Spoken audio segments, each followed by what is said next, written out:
ଆଜିର ସାନ୍ଧ୍ୟ ସତ୍ସଙ୍ଗରେ ପୂଜ୍ୟ ପ୍ରବୋଧନରେ ଏବଂ ଉପସ୍ଥିତ ଭାଇ ମାତୃମଣ୍ଡଳୀ ସମସ୍ତଙ୍କୁ ମୋ ଲାଭ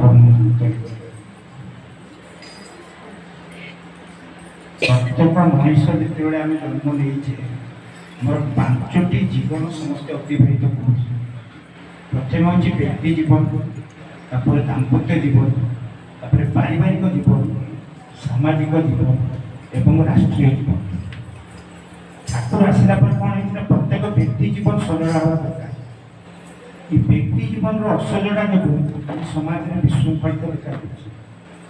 ଯେତେବେଳେ ଗୋଟିଏ ବ୍ୟକ୍ତି ସଜାଡ଼ି ହେଇଯିବ ଏବଂ ସେଇ ଉଭୟ ପ୍ରକୃତି ଏବଂ ପୁରୁଷ ଦୁଇ ଜଣଙ୍କର ଯେତେବେଳେ ମିଳନ ହେବ, ତା ଭିତରେ ସୁନ୍ଦର ଦାମ୍ପତ୍ୟ ଜୀବନ ଦେଇ ସୁନ୍ଦର ପରିବାର ସୃଷ୍ଟି ହେବ ଏବଂ ସୁନ୍ଦର ପରିବାର ନେଇକି ସମାଜ ଆସିବ ଏବଂ ସେଇ ସମାଜକୁ ନେଇକି ରାଷ୍ଟ୍ର ତିଆରି ହେବ।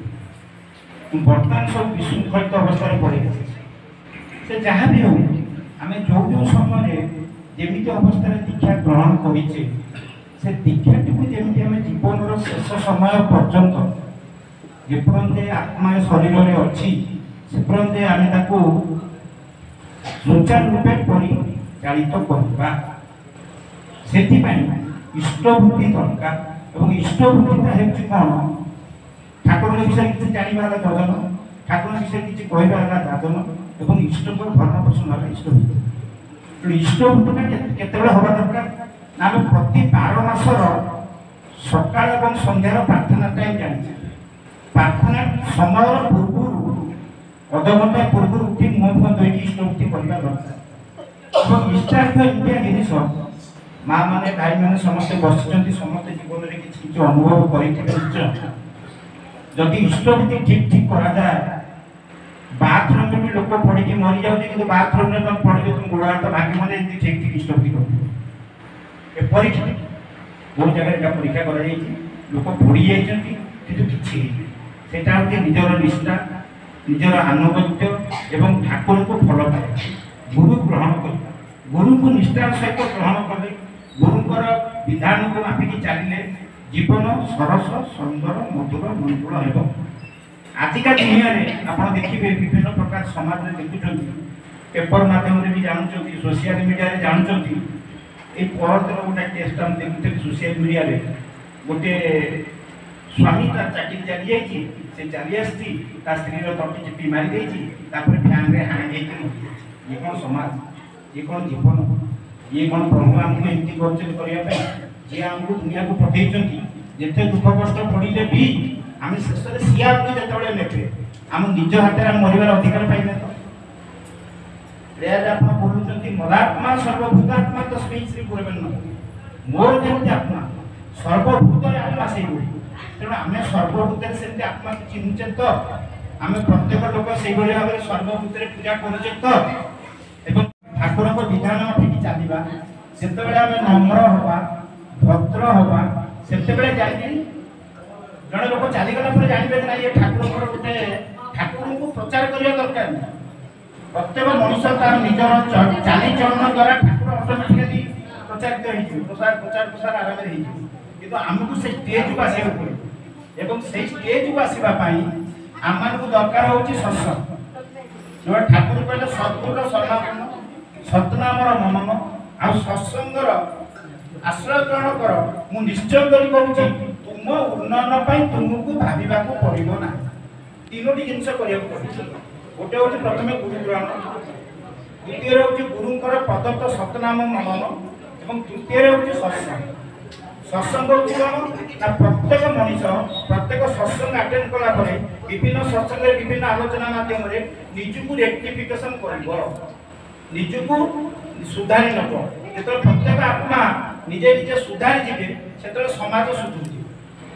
ସମାଜକୁ ମୁହଁରେ କହିଲେ ହେବନି କି ମୁଁ କୁଳାଏ ଗପି ଦେଲେ ହେବନି। ମେନ୍ ହେଉଛି ଆମେ କହିବା ସାଙ୍ଗରେ କରିବା ଆମର କେତେ ଅଛି, ଏଠି ଶୁଣିବା ଏବଂ ପ୍ରାକ୍ଟିକାଲ କରିବା। ଠାକୁରଙ୍କ ଦୀକ୍ଷା ନେଇଛେ, ପୁଅଟିଏ ଦୀକ୍ଷା ନେଲା, ତାର ବାପା ମାଙ୍କୁ ପ୍ରତିଦିନ ସକାଳେ ଇଷ୍ଟବୃତ୍ତି କରିସାରି ପ୍ରାର୍ଥନା କରିସାରି ପ୍ରଣାମ କରିବ, ବାପା ମାଙ୍କୁ ପ୍ରଣାମ କରିବ। ସ୍ତ୍ରୀଟିଏ ତାର ସ୍ୱାମୀକି ପ୍ରଣାମ କରିବ, शाशु शशुर दी जन को प्रणाम कर शाशु शशुर जो तुम सका मुंडियाटे मार तुम देवता भी भाविक मुंडियाटे मार जो मुंडियाटे मार तुम कौन कथार प्रति उत्तर करना स्त्री जो स्वामी टी तार मुंडिया मारला से स्वामी की भी प्रति घटना प्रति उत्तर करना स्वामी रागी जापद कथा कह पर मुहूर्त तुम स्वामी की बुझे परिवर्तन कर से समय नुह ये हूँ सत्संग धारा ये हूँ जीवन चलन धारा दुनिया दीटा निया गोटे हूँ जन्म निया गोटे हूँ मरण निया जन्म रु मरण पर्यंत ये जो पथ ये बहुत खाल ढिपर पथ ये सरल पथ क्या जीवन ना आम जिते जन बसीचे जिते बयस अनुभव कर सारे जीवन केवे भी सरल नुह जो खाली पड़ो पुणी उठो जमी रास्ता गला बेले गाड़ी जाऊँगी खाली पड़ुची ऊपर उठुची उच्चा जाऊँगी निचा जाऊँगी जीवनटा से जीवन कौन लोकर जीवन सरल नुह हुए तो जड़े भल पैसा रोजगार कर छुआ बेले दुख पाइनि तार मिडिल स्टेज भी दुख आसमती किसी माने ना जीवनटा पूरा सरल पड़े तेणु जीवनटा सरल गुरु ग्रहण दरकार एवं गुरुंकर जो प्रदत्त सतनाम तांकर जो विधान ताकू मानि चलने कौन हम ना तुम जीवनटा खाल भितर पड़े भी तुम क्षति हेना जमी गोटे क्या जदि घर पाखे नई थी जानी डंगाटे कौन हुए ना जो नाविया घर को पढ़ाए गोटे गात गोटे पोतिक बाड़ी पोतिक डंगाटा बांधि जाए कारण पानी सुहरे डंगाटा हलिक कि पलैबनी जहाजर जमी लंगर पड़े से जीवन में गुरु ग्रहण कले गुरु है तुम लंगर तुम कुआड़े छिड़ी जेड़ बड़ बात्या आसू जेड़े बड़ पवन आसू जेड़े बड़ विपर्य हो तुम्हें केतबेले छिड़ी जापर ना तेणु जीवन में समस्ते जो ठाकुर आम धरीचे इष्टभूति करवा द्वितीय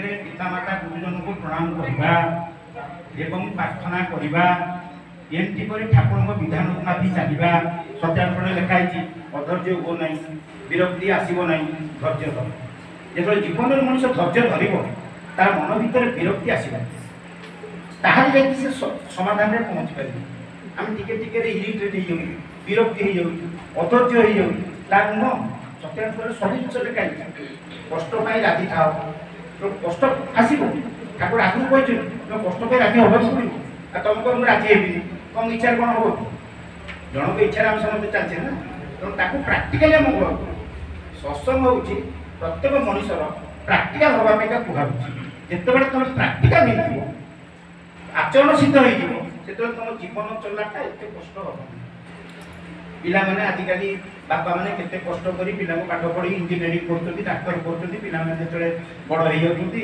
ओ हो जुव हो सेमान ताको मनोमुखी कार्य गुडा को करछथि पिता माता को स्नेह सदा रहउन पिता माता को एजुकेशन रहउन तो ठाकुर कहले कोन जे जेतले तमे दीक्षा नबो सकाळे पिता माता को प्रणाम करिवो तले बाप मां हमर देवता जण देवता बळे हम मानी देवता कौन नहीं शिव मंदिर विष्णु मंदिर पुष्ट मंदिर जुआड़े भी जाओ प्रथम हूँ जीवंत ठाकुर जीवंत ठाकुर हूँ पितामाता ताकू जब तुम ठीक सम्मान कर पूजा कर कौन मंदिर जीवार आवश्यकता नहीं 100%। तेना आम आपको छाड़ी दे सेंटर टाक छाड़ी अगर बाड़ आसला बेले लाभ कौन मिले जीवन में शांति आसबनी धन बहुत रोजगार हो पारे से धन काम लगे बर अल्प धन आसू से तार हिसाब से चले तेणु जीवनटा को मौलिक आवश्यकता होची आमे माने ठाकुर को धरिबा ठाकुर जो विधान कहते मानिबा पिता माता को सम्मान दबा प्रत्येक परिवार प्रभु आशीर्वाद शांति सुख रुहतु और आपण समस्ते